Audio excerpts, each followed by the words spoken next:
Hello, everybody, and welcome to episode 5 of the Thirsty Beagle podcast. I am joined in studio in the Opubco studios today by a special guest, Mike Turek from Old Germany Restaurant. Guten Tag. Hello. He is the organizer of the annual Choctaw Oktoberfest, and it's right up upon us now. It starts this Friday, August 31st. Indeed. And Mike, let's just dive right into it. Give me the basics on Oktoberfest, the dates, times, all these things that people need to know. August 31st, that's this Friday at 5 p.m. We will start out the 22nd annual Oktoberfest. At 5:30 p.m., we'll stab the ceremonial keg, and then we'll go all the way through the following Saturday, September 8th. So it's a 9-day festival now. We decided to go ahead and just be open on Labor Day and on Tuesday, where last year we were closed. So we're just going to go straight through. We've had good response from our volunteers to sign up for it. We've got a couple hundred volunteers that are helping with all of our booster clubs to make this work. Now, give people the idea of the location. Okay. This is located in Choctaw Creek Park, which is in the heart of Choctaw. If somebody wants to just Google map it, 2001 North Harper Road. So it's halfway between Northeast 23rd and Northeast 10th on Harper Road in the Choctaw Creek Park. So when you pull into the main gate, just take a right turn and just follow the signs. And it takes you all the way down to the bottom where the Oktoberfest itself is located physically, is in the bowl, if you will, of the center of that big park. And so it's kind of neat because we can park 3,000 cars, so we have plenty of parking, and we have about 8 golf carts that will pick you up, so you don't have to walk all the way to the gates. That makes it nice and easy. Oh yeah. But you get to the main gate, just come on in. It's $5 entry, and children under 12 get in free. And then you basically, for that $5, you get a free concert because we rotate 4 different bands to play German music. And people go, wow, is it going to be all Oompa music? It's going to be a lot of Oompa music, but there's also some variations of music, like the Alpenmusikanten will play a Pink Floyd version of an old standby Sound of Music tune, and so they have some fun with the crowd. And then we, for the first time ever, we're going to have the Monster energy drink FMX motocross stunt team that's going to perform on Friday evening and Saturday afternoon. So this is something new that just kind of came to us on the last minute. So this would be really cool for the younger crowd to come see that. But for the real young kids, we have a children's tent called Kinderzelt. All the activities inside that tent are free. They'll be face painting and things like this. Now we're trying to hire a face painter, but we have some people that are manning that, so they have some games to play and all that. And then immediately adjacent to the children's tent is the moon bounces, so the bouncy village, if you will. That's got everything from rock climbing walls to gravitrons and all. I mean, we even have a little train that kids can sit in, and the train goes around the festival site. So it's kind of cool. It sounds like pretty much everything is going to be there. Everything and anything you could want at a festival. Anything you can imagine will be there. You're absolutely right. Well, I'll tell you what. I don't know why people are complaining about too much German music when the festival is called Oktoberfest. That's right. I mean, I think you should be hoping you get that when you go there. It's one of those things. The younger crowd likes a little bit of this. Sure. So what do? We created a second stage, and on this second stage in the evenings, we have the band called Uncalled For that plays everything from a little bit of country to rock and roll, classic rock, and so they could do it all. And so that's kind of fun to have a little secondary entertainment area near where the children's tent is. It gives people an opportunity to listen to something a little bit different. If they've danced the chicken dance one too many times and they need a little break, they can do that there. The nice thing is we made that a bigger tent. It's actually tents that come from Germany, so they're really big frame tents. And on one end, we're going to actually have beer trailers under the tent, so you don't have to go very far to the main area to go get something to drink, and we'll have a little bit of food area too. So so we kind of spread it out a little bit more, and it should be a lot of fun for people. I want to get back to the beer and the food, but first let's do a little history lesson for the people out here. The festival is called Oktoberfest, and I'll hear a lot of people say, Great question. Why I'm glad does somebody asked that. Oktoberfest start in September, and this year starts in August on the last day of August? I know that you know the history here. Give us a little. We base everything. When does Munich do theirs? Well, King Ludwig got married, and he says we shall party till the last person drops, and that took 16 days. So the way they determine when Oktoberfest is nowadays in Munich, they find the first Sunday in October and they back up 16 days. Well, we would do the same thing, except the State Fair of Oklahoma starts. So a lot of our common vendors would be busy trying to do both. So we said, we'll go ahead of that by a week. So we based ours on Labor Day. Well, we added that weekend before Labor Day to our normal week. Well, now Labor Day keeps moving further and further to the front of the month of September, to where that Friday before ends up actually being the 31st of August. Next year it'll be the 30th of August. So our 9-day event is just a week ahead of the Munich Oktoberfest. And so that's the reason it is now actually in August. But it's as much a fall festival as it is when you go to an Oktoberfest, you drink Oktoberfest beer. It's also called a Märzen beer. That leads into some of the stuff that you like real well. Yeah. It's the March brewed beer, as they used to call it. So the monks would brew a beer that would make it through the warm summers because they didn't have refrigeration. So they made it a little bit stronger, and a lot of times it was amber in color. And so then come Oktoberfest time, they drink the remaining March brewed beer, or the Märzen beer. Now it's called the Oktoberfest beer. Well, that takes us to our next topic is with I'm a beer blogger here first and foremost, and so this is a big beer event. And what kind of beers?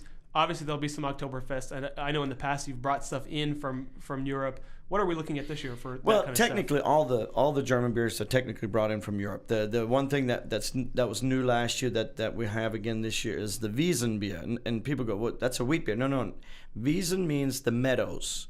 That's the meadows where the Oktoberfest is held in Munich. Well, that's kind of a misnomer because it's all asphalt now, and there are just a few meadows left. But so the meadow or the Wiesen beer is the Paulaner one that is actually served at the Munich Oktoberfest. And I realize that there are other Oktoberfest beers. There's going to be Eyinger Oktoberfest, there's going to be Spaten Oktoberfest, there's going to be Warsteiner Oktoberfest. And most of those are amber in color, where the Wiesen beer from Paulaner happens to be a light-colored version. The brewmeister in Germany gets the opportunity to, once a year, change recipes and do whatever he wants at Oktoberfest. Just be sure you're successful. And they can make it amber, they can make it light-colored, but it's always going to be a lager beer of some sort. Sure. And we should see probably some Oktoberfest offerings from our local breweries Yes. too. I'm sure Matter of we'll fact, have Coop, Marshall, probably Chalk, right? Exactly. They all three are having a Märzen beer, or the Oktoberfest style beer, and they're very good, by the way. I like our local brewers. It's always fun to have that. I mean, obviously I'm partial to German stuff. I'm a big Pilsner fan, and Pilsners are harder to make than ales are a lot of times. But nevertheless, the offerings that Coop and Chalk and Mustang are bringing to the table are really nice. And then along with that, we got we have a total, I think, of 47 different taps this year, which is the most in the country on any Oktoberfest, because most of the time an Oktoberfest is sponsored by a beer company, and then that's what you'll have. Yeah. Well, I'm not beholden to any one beer company, because I buy these kegs full price, and there it is. And so I can choose whatever I want. So we have a really rich variety of beers, everything from wheat beers to stouts to dark lagers to filtered wheats. We have a Wittekirk. I think it's the Wittekirk, the raspberry one for the ladies. They like that real well. And of course, we still have Bud Light. I mean, it's a big seller in the country. You can't argue with success. We have Coors Light for the first time ever, and so the two big ones are represented. And but we also have the Paulaner beers, the Eyinger beers, the Spaten beers. That's what we Kostritzer, yes. Schwarzbier, the black beer from Kostritzer. We have Bitburger, Warsteiner. I mean, we have them all. So it's going to be good.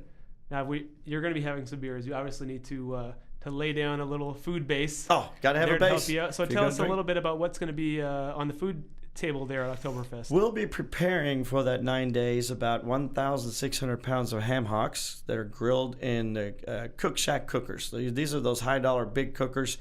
We have Russ Garrett, who's now called Smoking Okie. He's going to be well known in the next year or so. You guys will find out. He's always done our ham hocks for 20 years. And he's gotten so good at it that he's branching out. He's got a little venture.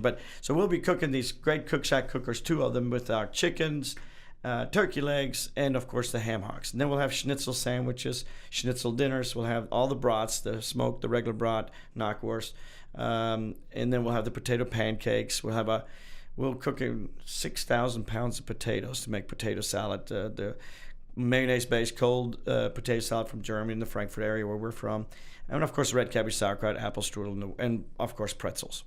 So there you go. That'll soak up a lot of alcohol. It all sounds very good. Let's talk just a little bit about kind of how it works when you go to the festival. You said you pay your $5 to get in. And Once you get in, that's it. You just start strolling in. Be sure to get your wristband if you're going to drink, and you have to bring your ID. A lot of people forget to bring their ID. Bring your ID because everybody will be ID'd, and then you start partaking in beer or some food. And you buy the drinks and the food separately. Everything right? is done with coupons. And so what you got to do is find one of those 4 coupon stands, and there'll be other auxiliary coupon stands in the festival area. And you just exchange a cash credit card for coupons. And the reason we do coupons, people go, why do you bother with that? Well, volunteers don't like to handle cash. It scares them to have cash sitting around. So we do everything based on coupons, and then nobody has to worry about anything. So it's just exchange it to coupons, and then you can buy anything on the grounds with coupons. Now there are a couple of the one vendor we have. They sell the beer steins and the hats and all the Tyrolean hats and all this. They actually accept credit cards there. And then we also have a full bar. We don't just do beer. We have actually German wines, very nice ones, and we have full bar capability. So there we take credit cards also. So if you want to change some coupons, you can do that at multiple locations. But the key is get your wristband, and then you're good to go. And what about the hours? Is it 5 o'clock every night? No, it's only on, well, I guess for lack of a better description, work days we start at 5 because it takes people time to get off work. So like Friday, the first Friday is 5 p.m. Then Saturday, Sunday, Monday, noon to midnight. And then Tuesday, Wednesday, Thursday, Friday, the main week is from 5 o'clock on till midnight. And then the last Saturday will be open from noon to midnight. And we'll finish at the very end. If I'm still standing, we'll do the snake dance and finish it in a conga line of some sort. So we always do that. So. Is there anything else that you want the listeners out there to know about the festival? I mean, it's now, you said 22. This is the 22nd annual. I mean, would you say this is the biggest one you've had yet? I mean, it will be, just because we have additional seats, and we made more room for parking. We cleaned out some areas in the park, the city did, and so we can actually park more cars. And everything is just more, you learn in time how to streamline an event, and then you got the same volunteers coming back, and your setup is a little bit quicker because you know what you did last time. This layout this year is probably going to be the size it's going to stay, just physically for the park. That's what we're going to leave it at. So this will be, with the 2 new German tents, we'll have the sports chalet, which means we'll have 3 big screens, so you get to watch all the games. You're not going to miss one bit of football. You can't miss the opening weekend of college football. No, you can't. No, so it doesn't matter how cheesy the games are. You still want to see what they got when it's real action. And so we'll show all the games on the big screen. So you're not going to miss out on anything. And and we always say, drink responsibly. Sure. We can call the yellow cab anytime anybody needs a ride. But best thing to do is bring your designated driver, and that way, designated drivers, they get free soft drinks and water, so they don't have to buy any soft drinks or water. We just, for the courtesy of being a designated driver, we'll go ahead and fix you up with soft drinks. Well, that sounds very good.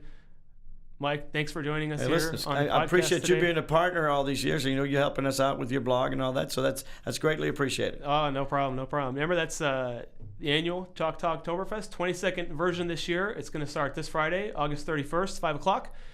Ceremonial stabbing of the first keg at 5:30. You can stay with the Thirsty Beagle blog for more coverage of Oktoberfest and anything else on the Oklahoma beer scene. That's at blog.newsok.com/thirstybeagle, and we'll catch you next time on the podcast. Thanks.